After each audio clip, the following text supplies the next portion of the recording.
Hello guys! Magandang araw sa inyong lahat. Sana nasa mabuti kayong kalagayan. Akalain nyo makakagawa na pala tayo ng ganito kasarap na cake. Gamit lang ang Oreo at gatas. So sa isang pack ng Oreo, ihiwalay lang natin ang puti at saka biscuit. Kukunin lang natin yung milk filling kasi di-decoration natin yan mamaya pagkatapos natin maluto ang Oreo. So pagkatapos nating ihiwalay ang Oreo at saka yung puti niya, yung palaman niya, ilagay lang natin sa Ziplocs. Kung wala naman tayong Ziplocs, pwede kayong gumamit ng plastic basta malinis. At durug-durugin natin ito hanggang sa mapino-pino. At kung wala naman kayong ganitong gamit, pwede nyo din gamitin ang baso. Basta wag nyo lang basagin ang baso ha. Joke lang. At pagkatapos, durog na ang ating Oreo, i-transfer lang natin sa ating malinis na lagayan. Kasi, imimix natin yan sa gatas.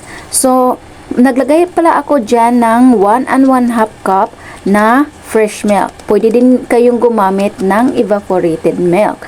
At pagkatapos, halo-haluin lang natin ng mabuti hanggang sa mahalo talaga yung Oreo sa gatas. At meron pala ako ditong lagayan ng cake, panglutuan ng cake.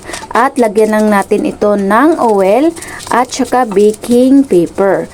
At huwag natin kalimutan mag-brush ng oil. At pagkatapos, ilagay na natin ang ating Oreo mixture at itap natin ng 3 beses at i-cover natin ito ng aluminum foil. At nakahanda na pala dyan ang mainit na tubig.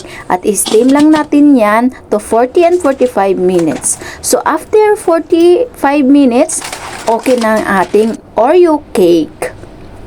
So, yan guys.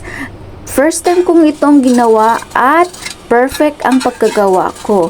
Masarap na at konti lang yung ingredients na magagamit natin. At magkakaroon ka na ng masarap na cake. Pwede din itong handaan kung sa may birthday at sa mga special na okasyon.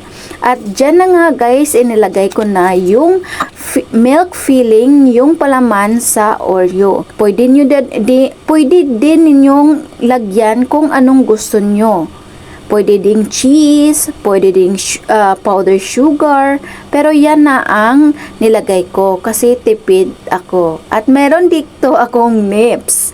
So, optional lang yung nips guys. Pwede nyo na ding kahit anong decoration ang ialagay nyo. Basta sa akin, may nips ako at ito na yung napag-isipan ko.